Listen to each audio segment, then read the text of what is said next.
Em uma batalha com direito a cabo de guerra entre duas expansões de domínio, surge aquele homem temido por todos, por ser reconhecido como um assassino de feiticeiros. Pois é, pessoal, Toji Fushiguro parece que vai entrar em ação. O cara apareceu de surpresa e pegou todo mundo desprevenido na luta que estava tendo do Nanami e do velho Zenin contra Dagon, um outro espírito de nível especial. E esse espírito não parece pouca bosta, até porque ele conseguiu arregaçar com o Nanami e com o velho Zenin. E a gente pode até perceber que nesse arco, todos os espíritos, ou pelo menos a grande maioria dos espíritos, eles são de níveis especiais e parece que todos eles têm expansão de domínio. Pois é, a vida não tá fácil para os feiticeiros que estão em Shibuya, e parece que Geto realmente veio preparado com todas as forças possíveis. Se você tá querendo saber mais, fica até o final que a gente vai comentar sobre a chegada do Toji Fushiguro na luta. Bom, nesse episódio a gente voltou para a luta que tava tendo com a Mei e o espírito do nível especial, a maldição da varíola. E a gente descobre como funciona o poder desse espírito amaldiçoado. O primeiro passo dele consiste em te prender num caixão. O segundo passo é de te enterrar debaixo da terra. E o terceiro, o espírito tem que contar até 3. A pessoa que passar por todo esse ritual, todo esse processo dele, acaba contraindo a varíola, a doença, e morre logo em seguida. Realmente, ele merece o grau de nível especial mesmo, porque isso daí é bem quebrado, você matar um cara em 5 segundos. E a gente consegue ver que por mais rápido, por mais forte que a Mei ela é, sempre que ela consegue sair e destruir o caixão, que toda hora ela tá sendo colocada, ela ainda tá sendo afetada aos poucos pelo efeito do espírito, porque a gente consegue ver que a mão dela já tá começando a contrair a doença. E outro ponto também que a Mei ela percebe é que o espírito amaldiçoado ele tá focando a pessoa com maior quantidade de energia amaldiçoada naquele local, dentro do domínio. É aí que a Mei pergunta pro Uiui se ele tá disposto a morrer por ela. E obviamente ele, como ama tanto essa irmã dele, ele não tem problema em se matar por ela. Então ele serve de isca, ele aumenta a quantidade de energia amaldiçoada dele, enquanto a Mei diminui o dela mesmo, pra ela ficar meio que camuflado dentro desse domínio do espírito amaldiçoado. No que o Uiui ele é pego, já vai pra cima e já ataca, já corta os braços do espírito amaldiçoado. Não só isso, a gente também teve uma explicação de como funciona o encantamento da Mei. É esse encantamento que elevou ela para outro nível. Na verdade, o que ela tem é um pacto com os corvos dela. Os corvos não têm uma energia amaldiçoada tão grande, é bem mínimo, é bem fraquinho, então eles não conseguem fazer muita coisa. Porém, o pacto que a Mei fez com os corvos é que se os corvos estão dispostos a morrer por ela, esse limite de energia amaldiçoada que os corvos têm é retirado. Ou seja, os corvos eles viram super forte e super rápido. Eles conseguem atravessar, eles conseguem atingir qualquer coisa. É como se fosse uma bomba, ou melhor dizendo, é como se eles fossem uma bomba suicida.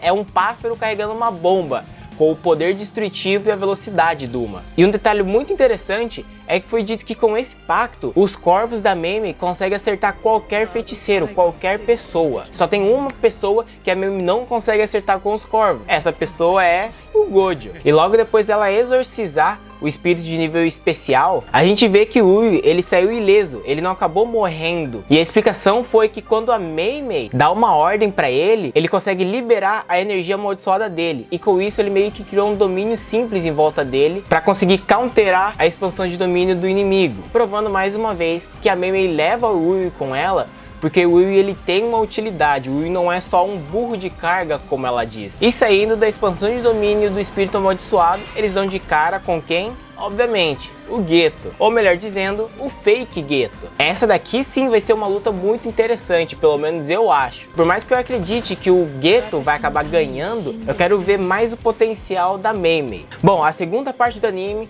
consiste no Nanami. A gente volta pro Nanami e a gente vê que o Nanami ele se encontrou com o squad da Maki, que tinha um outro Zenin junto com ela, que é o Naobi. Esse cara ele reclama de tudo, ele é cachaceiro e ele tem preguiça de destruir, de exorcizar os espíritos mais fracos. Então no caminho todo ele deixou a Maki exorcizando os espíritos mais fracos e ele ficou lá, dormindo, descansando. E a gente vê que o Nanami ele tá apressado para liberar o Gojo do selo. Em contrapartida a gente vê que o velho Naobito, ele não tá tão focado assim em salvar o Gojo. Ele até diz diz que destruição do clã Gojo seria muito bom. Então provavelmente o velho Naobito, ele não liga tanto assim pro Gojo por causa dessa rixa de clãs que eles têm. E o mais engraçado disso tudo é o Nanami meio que incomodado com a situação, em que sempre que ele tá numa missão em grupo, ele sente que era 1000 vezes melhor ele tá executando essa missão sozinho. E dessa vez não é diferente. Ele tendo que trabalhar com o velho Naobito não parece algo que traz um alívio pro Nanami. Bom, dentro da estação de metrô, eles acabam encontrando o Dagon, um espírito que parece bem pequenininho e bem fraquinho. Naobito, sem abaixar a guarda, ele já avança e já ataca o espírito. Só que ele vai numa velocidade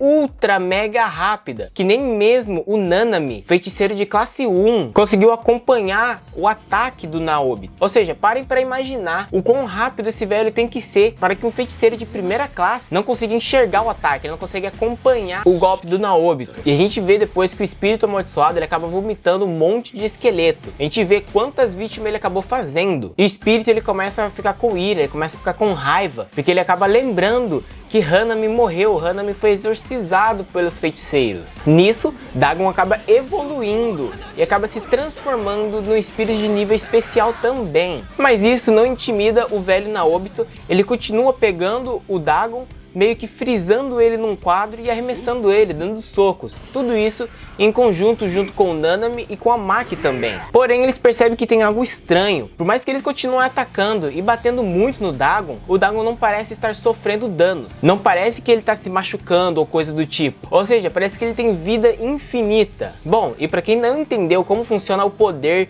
do Naobito, o poder dele é o 24 frames, ou seja, 24 quadros. Para quem não entende muito de audiovisual ou não tem tanto interesse, é como se fosse o 30 FPS, 60 FPS que a gente vê no mundo dos jogos, no mundo da tecnologia. Ou seja, o Naobito, ele divide 1 segundo em 24 quadros. E ele projeta a movimentação que ele vai fazer nesses 24 quadros. E a partir de quando ele ativa a habilidade dele, ele tem que seguir essa movimentação que ele criou em 24 quadros. Igualzinho. Se ele errar alguma coisa, ele acaba se congelando por 1 segundo. Ou seja, a cada 1 segundo, ele divide o que ele vai fazer em 24 quadros, em 24 ações. É isso que torna ele tão rápido, porque ele consegue executar essas ações em 1 segundo. E o mesmo se aplica para as pessoas que ele acaba encostando. Então a gente vê que ele encosta no Dagon e logo em seguida o Dagon acaba se congelando, acaba se paralisando. Isso porque quando ele encosta na pessoa, ele também cria 24 ações, 24 movimentos que a pessoa tem que executar perfeitinho em 1 segundo. Mas como o Dagon ou qualquer outra pessoa não tem como saber as ações que o Naobito ele pensou para você executar, ele nunca vai conseguir acertar. Então é por isso que o Dagon sempre acaba congelando, ele acaba se paralisando. E essa técnica do velho Zenin parece ser uma técnica muito interessante e muito boa e quebrada também. Porque imagina você poder encostar na pessoa em menos de 1 segundo, você planeja 24 ações, ou seja, 24 quadros para ela executar em 1 segundo. Então você encosta nela e fala, essa pessoa agora tem que olhar para trás e depois dar um piruleta. Só que a pessoa que eu acabei encostando, não tem como ela saber o que eu tô pensando, que ela vai ter que virar para trás e depois executar uma piruleta. Então no instante que eu encostar nela, em 1 segundo ela errou o primeiro quadro que ela errar, ela já vai estar paralisada. Então para pensar, isso daí torna o velho Naobito um personagem muito forte. Só que outra coisa que a gente descobre é que ele é a pessoa mais rápida do mundo por causa do poder dele. Porém, ele só perde para outra pessoa. Ele perde pro Gojo. É dito no anime que o Gojo consegue ter a velocidade igual ou maior do que a do velho Naobito. Então cada vez que passa, cara, a gente consegue entender o porquê que o Gojo ele foi selado. Ele literalmente ele foi selado pro bem da obra. Não tem como a obra ter continuidade se o Gojo ele é literalmente onipotente e onipresente. Ele destrói tudo, ele ganha de todo mundo, ninguém consegue relar, ninguém consegue encostar nele. A Maki tem um poder de acertar o corvo a milhões de distância, a velocidade ultrassônica em qualquer feiticeiro, menos o Gojo. O Naobito ele consegue ser mais rápido, ele consegue fazer isso e aquilo, paralisar, congelar todo mundo, só não consegue ser mais rápido que o Gojo também. A gente consegue ver, cara, que o Gojo ele é a pessoa mais quebrada, eu não canso de dizer isso. O fato é que, pelo bem da obra, para ter uma continuidade à história, tiveram que selar o Gojo. Depois de todos esses golpes que o Dagon acaba sofrendo do Naobito, ele percebe que não vai conseguir derrotar ele sem usar a técnica secreta dele. Ele acaba utilizando a expansão de domínio dele, levando todo mundo para uma praia, que é o domínio dele, é o local, o território dele. Bom, dentro do domínio de Dagon, a gente tem a explicação que ele consegue atacar infinitos peixes em qualquer usuário que esteja dentro do domínio dele. E o pior de tudo é que é um ataque infinito, ou seja, são infinitos peixes indo toda hora em direção a você. Isso daí nunca vai acabar, é até você morrer. A gente consegue ver que até o Nanami, que é feiticeiro de primeira classe, tá sofrendo com os ataques dos peixes. Já o velho Naobito, a gente consegue perceber que ele tá bem safe, pois ele consegue utilizar uma técnica que consiste em se cobrir com energia amaldiçoada em si mesmo, que repele qualquer tipo de contato que tenha a ver com energia amaldiçoada. Ou seja, no momento que um peixe acaba encostando nessa camada de energia amaldiçoada que ele se cobriu, esse golpe é repelido. Porém, a explicação que a gente teve é que essa é uma técnica passada de geração após geração, só para as famílias principais dos clãs de Jujutsu. E desses 3 clãs principais, uma delas é o clã Zenin, por isso que ele tem acesso a essa técnica. Mas a alegria do velho Naobito durou pouco, porque logo em seguida já aparece Dagon do lado dele e já dá um soco nele e envia ele para longe. E obviamente essa camada de energia amaldiçoada protege de outras energias amaldiçoadas, não de golpes físicos. E a gente consegue ver que tá todo mundo correndo risco de vida. A Maki principalmente, por ela ser a feiticeira mais fraca ali naquele lugar. Tanto que o Dagon diz, beleza, eu vou devorar essa feiticeira. Só que é no momento em que ele tá indo em direção para matar a Maki,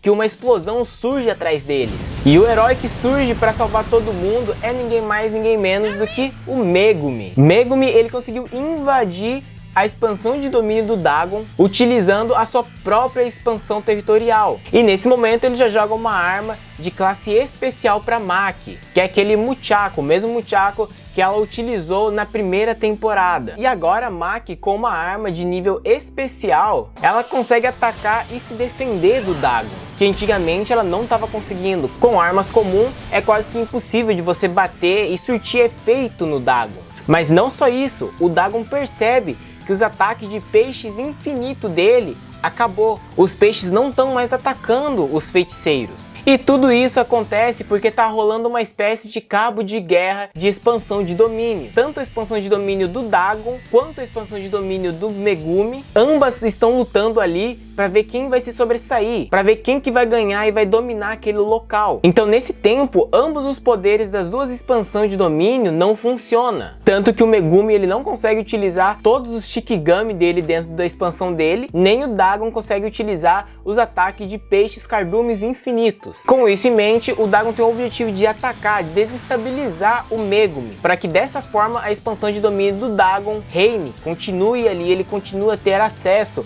aos peixes infinitos. Só que no momento que o Megumi vai sofrer o ataque dos peixes, surge Nanami, todo ensanguentado, todo arregaçado, mas ele surge para proteger o aluno dele. Então a gente consegue ver que o Nanami ele conseguiu sair vivo de todos os ataques infinitos dos peixes. Mas não só isso, a gente também vê o velho Naobito saindo vivo dos ataques também. E isso pega o Dagon de surpresa. Só que para nossa surpresa, a gente consegue ver que o velho Naobito, ele perdeu um braço. E ele não tá pra brincadeira. Ele tá com muita raiva que ele perdeu um braço. E ele diz, tudo bem, era um braço de 71, 72 anos. Porém ainda era o meu braço. Você vai pagar caro por isso. É aí então que começa o trabalho em equipe. O Megumi, ele tenta segurar, manter a expansão de domínio dele ativo, enquanto Nanami tá protegendo ele, a Maki e o Naobito, ou seja, os dois do clã Zenin, estão atacando o Dagon, mantendo o Dagon ocupado. É nesse momento que o Megumi ele explica o plano dele pro Nanami. Megumi diz que ele tá na borda, tá no limite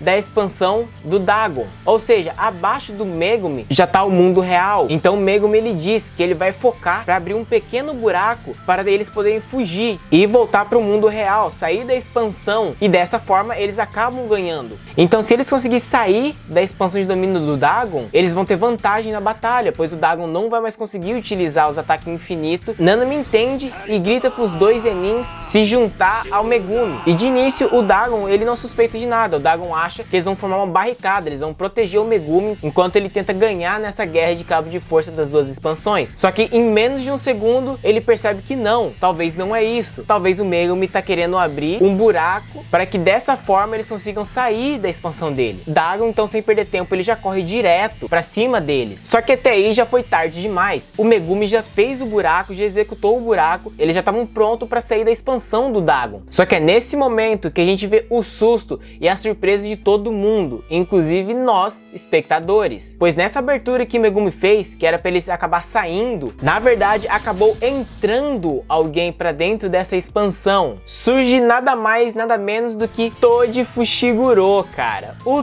Toji entrou na expansão, ou seja, o Toji entrou no campo de batalha. E é engraçado porque o tiro saiu pela culatra. A abertura que o Megumi fez, que era feita para eles acabar saindo como um lugar de evacuação, acabou servindo como uma entrada para Toji Fushiguro, cara. Pois é, meus amigos, agora ferrou de vez, porque o Toji apareceu e a questão que fica no ar é: será que ele vai acabar com todo mundo ali? Será que vai ser F-Mach, F-Nanami talvez? Porque a gente sabe que ele odeia feiticeiros, ele era um assassino de feiticeiros. Mas não só isso, ele deve odiar o pessoal do clã dele mais ainda. Tudo isso porque ele foi rejeitado do clã Zenin. Então imagina se ele vê o velho Naobito. Cara, será que ele vai acabar atacando todo mundo ali e deixar o Dagon? Ou sei lá, ele vai se juntar e derrotar o Dagon primeiro? A gente não sabe. Só que o mais importante, o mais curioso pra mim, é qual que vai ser a relação entre o Megumi e o Toji, porque os dois são pai e filho. Mano, eu só digo uma coisa: o próximo episódio promete muito. E Jujutsu Kaisen tá de parabéns, cara, porque é todo o santo episódio, um atrás do outro. No final eles deixam um gancho que te dá mais vontade, mais curiosidade e com um gostinho de eu quero mais, eu quero saber mais, eu quero correr pro mangá, eu quero pro próximo episódio já. E isso é algo que poucos animes conseguem fazer, sempre terminar num ótimo gancho.